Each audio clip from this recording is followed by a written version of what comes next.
Hello, welcome to day one. In fact, it's the precursor to day one. This is the day before the main event. Welcome to Rimini, Italy for the signing on of the Modern Cento Ore.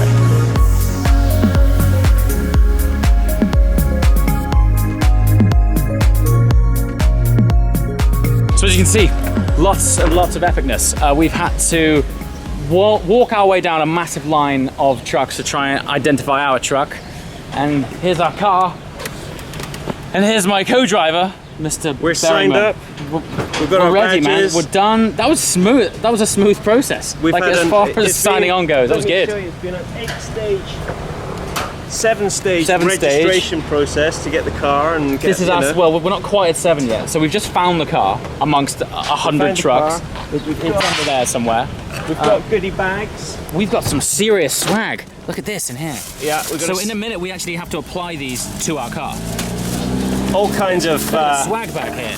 You know, we've got merch. We've got merchandise. Swag. This is good. Ah, there's two as well. This is worth the price of entry alone. Look at that. There we are. Modern Cento Ore. Highest quality Italian. This is when we find out it's extra large, and we'll sooner use it as a size. I thought it would be okay. It's nice. That'll fit. Good quality, medium. That works. That works. And else have we got endless here? swag in here. What's with this number plate? Do we put this on the car, or is this just we have to nice stick, to have? we have to stick those on the car. I want to point out, James, to you that you've got some heavy. This is what's known as organic sat nav.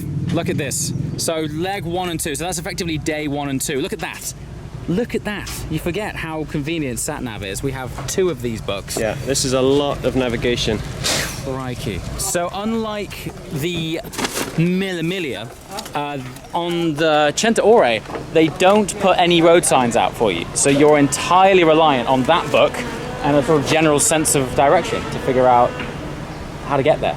Yeah, and we're not going to get lost, We're not are we? no, not at all. We're going to be totally You're fine. doing the navigating. That'll be fun. Do you want to come down and jump in it? Yeah. Start it for me, because I need you to lift it. Okay. I can't get the back straps off. This is it. Moment of truth. Guy, what's the likelihood of this car starting? 100%. Cool. Okay, so over the next few weeks, actually, I am on multiple rallies. Look at this. This is a pretty cool angle. And so, the nature of the game is, I'm going to try my best, obviously, to make it as beautiful as I can for you. But the days are long and they're intense, so editing at the end of the night might be like a 2 a.m. thing. So, from the feedback from you guys over the years of documenting these pretty special journeys, you guys just seem to like it as it happens, as it's real. So we're adopting the document rather than create approach. 100% he said. Oh. Hey, almost. Have a look at this. Is it going?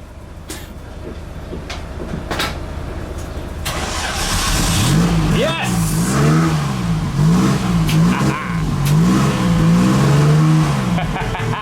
We are live! Anyway, we'll show you more of the car once we get it out.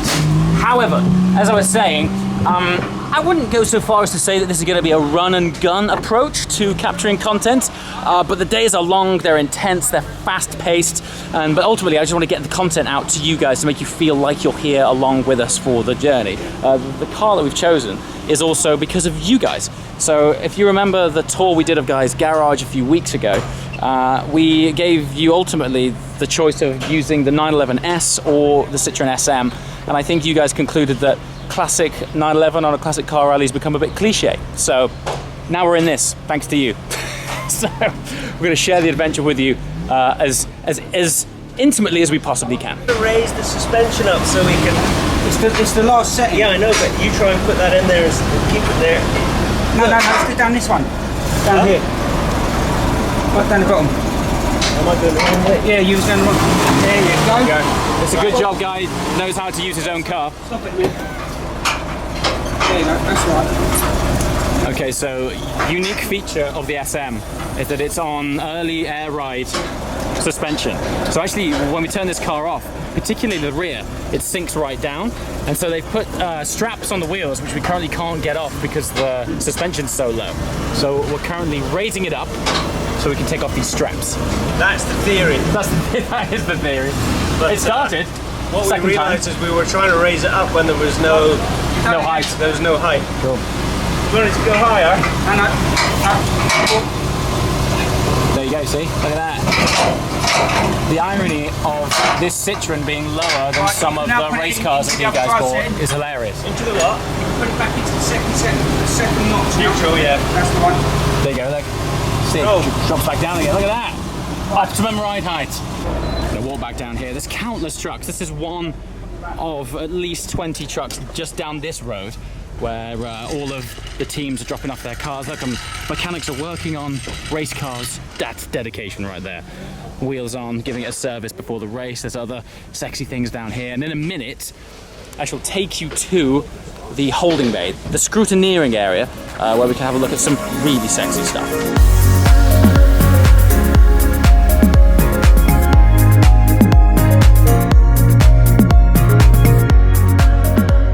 Hear that? The man that delivers cars all around the world just said you don't see a lot of these. When was the last time you saw one of these? 1970, there you go. Yeah, so as much as there are some really rare cars here, this is up there. And the interior is like some kind of gentleman's smoking lounge. We shall immerse you in that as the week goes on, but what a machine! Look at this. We're documenting this so hard. Yeah. Let me tell you, man. Well, we Look at can't this. start the trip with oil on the roof. No. We might end with oil on the roof, especially where else. There we go. What a Look view. at this. But it's 30 degrees today. Did you say we just had the aircon regassed in this? We've got aircon. That's good. We don't know how good it is yet, but We'll find out. got It's better than aircon. Phil's aircon. Phil's aircon's a little bit hotter than it, isn't it, mate? Yeah. Hey? Guys. It's a little bit hotter than Phil. Slightly fiery. Phil's car's got a little bit too hot. Here we are. Before we show you the car, aircon. Oh, that looks like fan speed to them. Hey, it's all right. Hey, it works. It actually works. You see, this is the adventure of classic cars. You're surprised when things work. You're always surprised. You're always surprised. You're in a constant state of shock or despair. But we have aircon. We do. And it's That's pretty not cool. like an asthmatic hamster fart. No. It's actually all right. It's not too bad. So here we are. Welcome to the Citroen SM. Welcome, here we are. What is this, 1972? 1972, and is the people's choice. It is the people's choice. This guy loves it. This guy loves it. So yeah, as I was saying earlier, it literally is the people's choice because we gave you a fair selection of guys' garage, and then we narrowed it down to the 911S and then the Citroen SM, and disproportionately in the comments section you guys chose the Citroen SM. Which is surprising. It is surprising. I was surprised by that. I have a feeling our backs will be happy for it.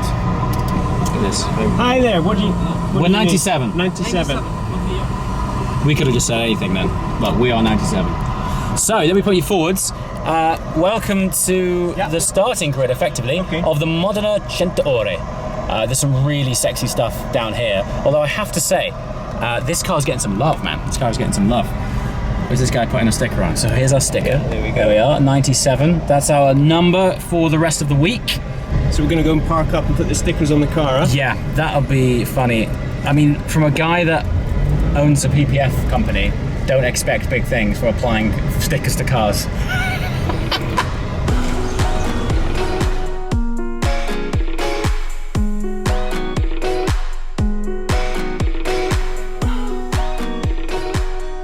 Look at this. The progress of this window might be representative of the progress of our rally. There it goes. There we go. But Sealed. you just simulate a gear shift on this thing. Just It's a pretty chunky listen one. to that. Look at that. It's so cool. Yeah. I mean, this is It just is such a literally lovely, like lovely loading object. a cannon. Look at this piece of design here. Wow. I mean, if you thought an open gated box made a cool click-clack noise, this is ridiculous. Right, isn't That's it? mega. I can't wait for you to drive this, James. Me too, man. I can't wait for you to navigate us. Get us lost. Get us lost.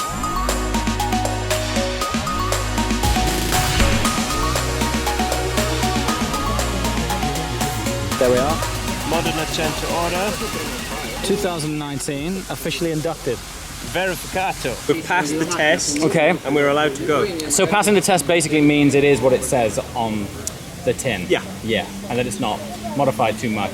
Well, when they scrutiny the cars, I think, because we're doing regularity, it's not so crucial, but for the competition cars who are doing the kind of, fast circuit stuff, they need to check that all of the, the homologation, the roll cages, the fire extinguishers have been installed correctly. But for us, we're just going for a kind of a country drive. A jolly.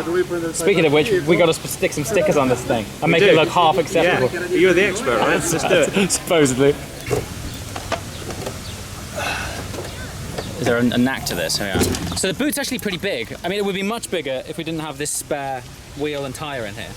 This is taking up most of the room. But thankfully, we also have the entire back seats, which is like a massive bench. So we won't struggle for room, but there would be a bit more if it wasn't for this. Anyway, we're gonna now unearth our stickers, plates from the swag bag, and try and make this look good. I tell you what, the guys that do install this stuff, the guys that really install this stuff, make it look so easy. It's not easy.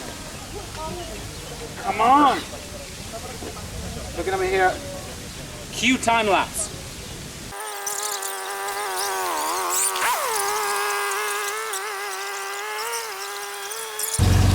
How's that working out, guy? It's pretty tough. These things are always. I think we're gonna have some mad air pockets in this. Bubbles. Hold on, we need to get some. We need a squeegee.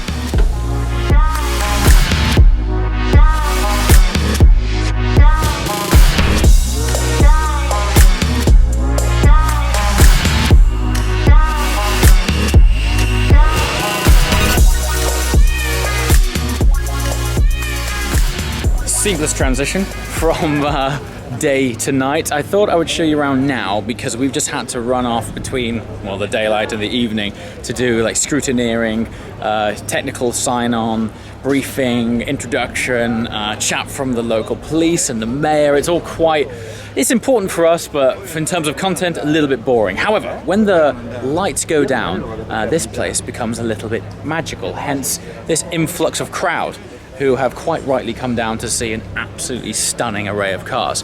So there's actually 100 cars only on this event. It's really exclusive, it's massively oversubscribed, so to be able to get a place on this is an honor in itself. So thank you very much to the guys from Modern Cento Ore for allowing us and the Citroen SM on their grid.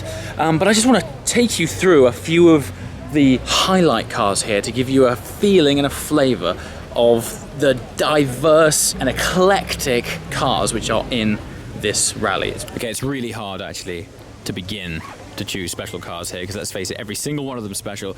But 275 GTB appeals to me massively. This is effectively the first F12 in a way. I'm not sure if either of you guys watched the video where I filmed my F12 TDF next to the 250 TDF. That is another version of that car, incredibly rare. One of the interesting features is while there's many louvers on the outside of this car, if you look on the inside, look, just see there by the glass, and you compare it with the F12 TDF, on the outside there are 3 vents just like there are on the inside of this car. By the way, the more louvers, the more special. This is incredibly rare. This guy is balling so hard. This is a V12, yes, but it's only pushing out around about 300 horsepower. They didn't weigh that much, obviously, in this era. This is a sort of early 60s car. In this era, we didn't have any safety wrecks. For example, if you look at the width of the A-pillar, which is like a matchstick, these are things which you kind of don't appreciate until you park a classic car next to a modern car and realize how dainty and delicate everything is. And that's the beauty of these things, isn't it? We don't design cars like this anymore simply because we're not allowed to. I mean, this wouldn't pass any form of crash regulation or anything like that. So this is why we can have sculptures like this and why classic cars are so beautiful. This is a era of design which we'll never see anything quite like it again. And it's important to understand, actually, isn't it, where our modern day cars have come from. This is effectively where the F12 started. Now this is super crazy. This is a BMW M1 Pro car. The significance of it is there was just over 25 of these cars made. It was a single make race series that was designed to support Formula One. And the reason I've chosen to highlight it is, well, first of all, the dudes who have turned up in this are next level cool.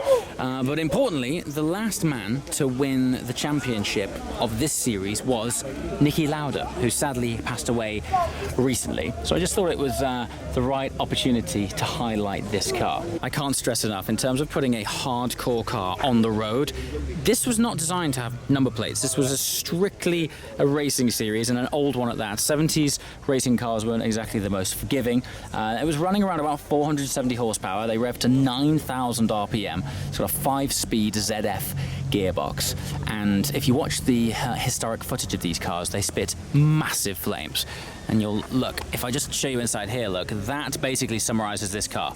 You have aviation grade headphones so you can converse with your passenger. These things are really, this guy needs a round of applause just for turning up in this thing.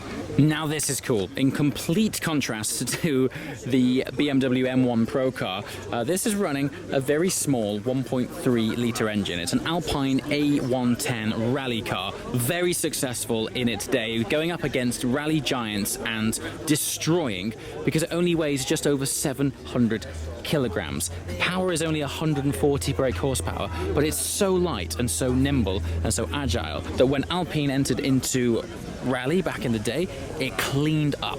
Look at it, look at the stance of this thing, look at those wheel arches. It's just so flared off the body. Now the Porsche turnout is disproportionate. There are a lot of them here. For me though, let me just show you the arches on this RSR. Look at that! Look at that arch. I'm really not even sure this camera's doing it justice. It's unbelievable! Look at it! The stance of this is probably my favorite angle of this car actually. That gives you a better idea of just how wide the track is on this thing. And the list of Porsches goes on and on and on and on and on, effectively all the way up there until we start to reach some very expensive cars indeed.